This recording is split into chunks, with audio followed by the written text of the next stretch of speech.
Aburto a nombre del senador Miguel Barbosa Huerta, el grupo parlamentario del Partido de la Revolución Democrática, para presentar proyecto de decreto por el que se reforma el artículo 5º transitorio del decreto por el que se reforman diversas disposiciones constitucionales en materia de telecomunicaciones.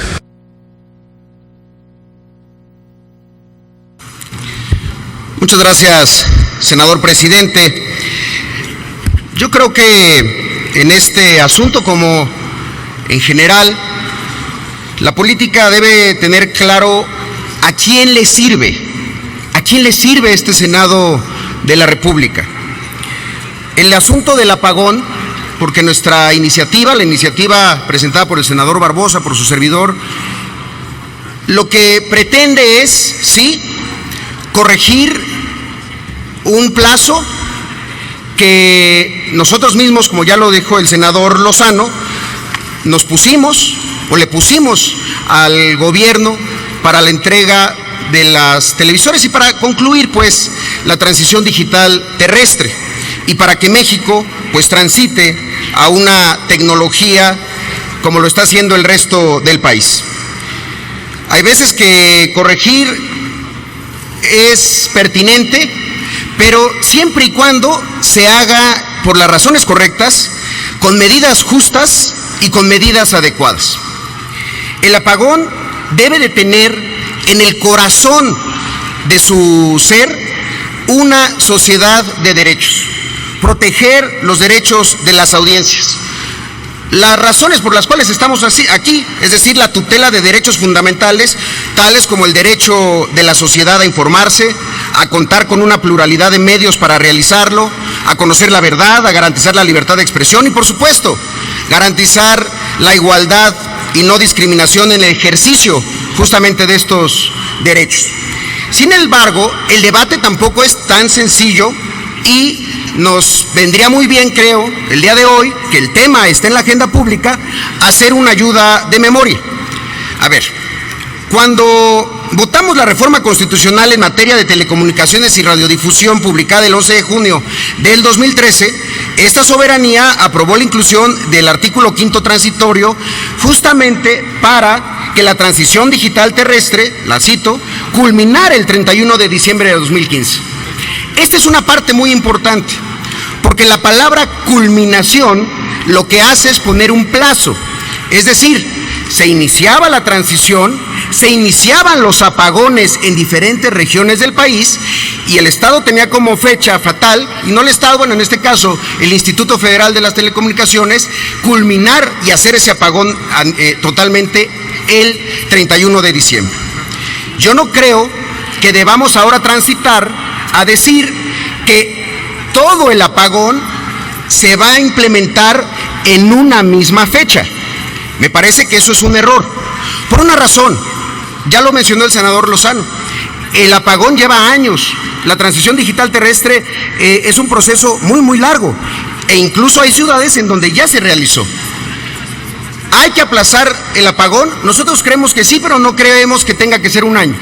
La iniciativa que estamos planteando establece el 31 de junio del 2016 como la fecha para el término de la transición digital terrestre y del apagón.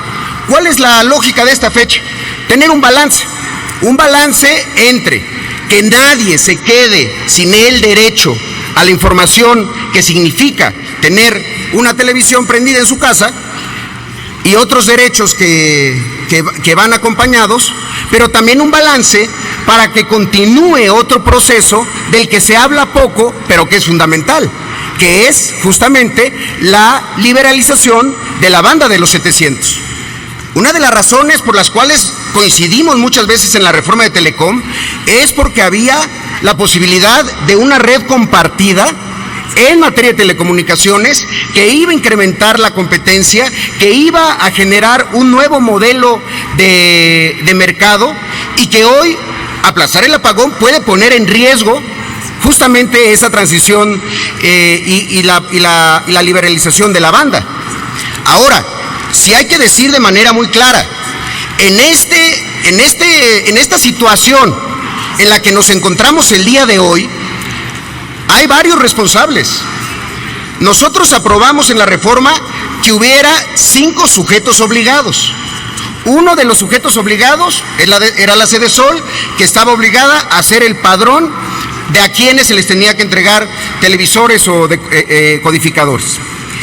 El otro sujeto obligado, obviamente, era la Secretaría de Comunicaciones y Transportes, cuyo mandato era entregar los dispositivos.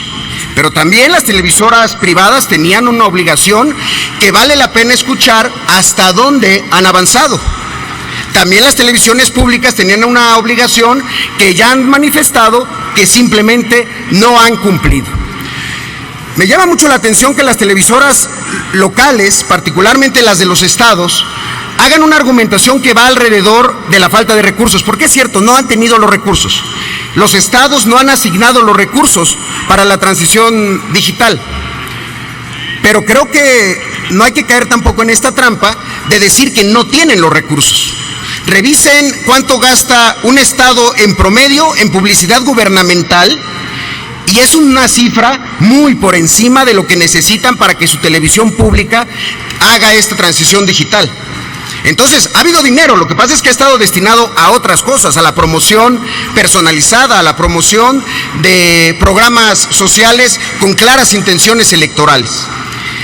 Y finalmente el último sujeto obligado pues era el IFT, el encargado de ordenar bajar el switch. Esa es la realidad que tenemos ante nosotros. Con el senador Barbosa y su servidor creemos que hay que corregir. Creemos que hay que dar un plazo más largo.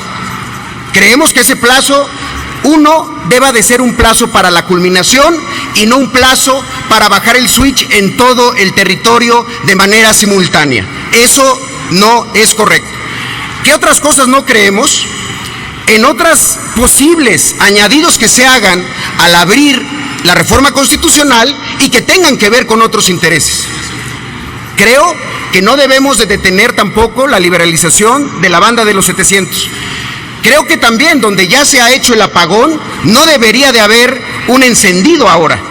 Encender nuevamente la señal análoga en donde ya se hizo el apagón es un retroceso que además, otra vez, va a significar erogación y gasto público en épocas de supuesta austeridad. En ese sentido, creo que hay que hacernos la pregunta correcta. ¿Por qué debemos de aplazar el apagón? Lo debemos de hacer por los más desfavorecidos. Lo debemos de hacer por los más pobres. Reconocer la máxima aristotélica de que la justicia es tratar igual a los iguales y desigual a los iguales. Y por eso resulta fundamental que otorguemos también plazos diferenciados a los medios públicos, si eso fuera el caso. Qué bueno que habrá 2 iniciativas de reforma constitucional que se discutirán en las Comisiones Unidas de Puntos Constitucionales, de Telecomunicaciones y de Radio, Televisión y Cinematografía. Pero aquí no debemos de confundirnos en que hay blancos y negros, en que hay gente que sí hizo su trabajo y instituciones que no. Nosotros quizá vamos a ser los primeros, permítanme la expresión, raspados por no habernos dado cuenta de que un año era insuficiente. Asumamos nuestra responsabilidad. No condenemos a los más pobres a quedarse sin el derecho, pero tampoco abramos la posibilidad de favorecer intereses de manera indebida. Otra vez, la transición digital terrestre es una tecnología que tiene que llegar a México. Es como si cuando se hubiera descubierto la penicilina hubiéramos decidido no adoptarla como una medicina. Pero, de la misma manera, la liberalización de la banda de los 700 y particularmente la red compartida también son causas que debemos de defender, porque van a generar un entorno en telecomunicaciones que va a permitir con mayor competencia que los más pobres también tengan acceso a nuevas tecnologías de telecomunicaciones. Abrir la posibilidad de que esto se detenga es un error. Coincido con senadores del PAN, ayer escuchaba que decían, este es un asunto muy sencillo, es prácticamente cambiarle un número a un transitorio. Bueno, quedémonos en eso, en que es cambiar un número, pero no cambiarle el espíritu al tema del apagón. El espíritu era que era un proceso que se iba a llevar a cabo de manera territorial, progresivamente, empezando donde hubiera más penetración y terminando donde hubiera menos, obviamente. Pero plantear que ahora, en vez de un plazo para el cual se deba determinar, haya un plazo en el que se plantee que todo el territorio tiene que apagarse, es ir en contra del espíritu de una reforma constitucional de la cual muchos nos seguimos sintiendo orgullosos de haber podido formar parte de ella. Nuevamente, el tema del apagón será atendido por el Senado, será atendido por las comisiones, será atendido y seguramente llegaremos al acuerdo para la prórroga, pero yo les pido que lo hagamos por las razones correctas, no para favorecer intereses, para proteger derechos y particularmente para proteger los derechos de los más pobres, que como siempre en este país, ante ineficiencias públicas y privadas, van a terminar siendo los que paguen los platos rotos. Esa es una posición que vamos a defender. Lo defenderemos en comisiones y, por supuesto, desde esta tribuna del Senado de la República. Es cuanto, senador presidente. Muchas gracias. Túrnese a las Comisiones Unidas de Puntos Constitucionales, de Comunicaciones y Transportes, de Radio, Televisión y Cinematografía y de Estudios Legislativos.